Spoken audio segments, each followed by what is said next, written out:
వరదరాజుల్ని MLA గారు నువ్వు లేచిరా బయటికి పోదామంటానే అర్ధాంతరంగా సభ జరపకుండా వెళ్ళిపోయినాడు. దానికి నిరసనగా చైర్మన్ గారు ఇదే హాల్లోనే ఇప్పటికి 9:30 అయింది. 9:30 కూడా ఇక్కడే ఉన్నాం సభ జరపాలని. మెజార్టీ పీపుల్ ఉన్నాం, కోరం ఉంది, చైర్మన్ గారు అందరం ఉన్నాం. అయితే కమిషనర్ గారు వస్తే ఈ సెకండ్ అయినా మేము సభ జరిపేదానికి సిద్ధంగా ఉన్నాం. అయితే కమిషనర్ గారు రావడం లేదు. ఇప్పుడు పోలీసులు వచ్చి మీరు ఇక్కడి నుంచి వెళ్ళిపోవాలా అని చెప్తున్నారు. ఎందుకు వెళ్ళిపోతాం? మా చైర్మన్ గారు ఏమన్నా ఈ సభను వాయిదా వేసిందా? లేదు, కంటిన్యూ చేస్తూ ఉన్నారు. మేము కూడా సభ జరపాలనే కంటిన్యూ చేస్తూ ఉంటాం. ఏ టైం అయినా ఉంటాం, ఆయన వచ్చేంత వరకు ఉంటాం.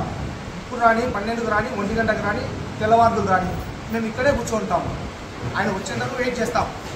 రేపు పొద్దున 10:30 వరకు కూడా ఇక్కడే ఉంటాం మేము.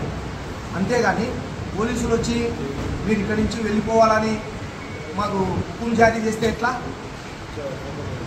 మా చైర్మన్ గారు ఈ మీటింగ్ హాల్లో ఉన్నంతసేపు పోలీసులు కానీ ఎవరు ఎంటర్ అయ్యేదానికే లేదు. ఏమన్నా వాయిదా వేసిందా చైర్మన్ గారు? మీటింగ్ వాయిదా వేసింటే ఎస్ మేము ఇక్కడి నుంచి వెళ్ళిపోతాం, మాకు అవసరం లేదు. వాయిదా వేయలే, running meeting is running. Majority people ఉన్నాం, కోరం ఉంది, ఇప్పుడు రమ్మంటున్నాం. అది మీరు కమిషనర్తో మాట్లాడి వీరికి పంపించే బాధ్యత తీసుకోవాలి. కానీ పోలీసులు మమ్మల్ని ఇక్కడి నుంచి బయటకు పంపించే బాధ్యత ఎట్లా తీసుకుంటారు? మీరు మీకు ఏం అధికారం ఉంది? ఎదిరింపు తోరింపుతో మాట్లాడితే ఎట్లా మమ్మల్ని? ఇది పద్ధతి కాదు. మేము శాంతియుతంగా కౌన్సిల్ మీటింగ్ జరపలేదానికి ఇక్కడే ఉంటున్నాము. కమిషనర్ వచ్చేంత వరకు ఇక్కడే ఉంటాము. ఎప్పుడు వచ్చినా ఆ సభ జరిపి వెళ్ళిపోతాం.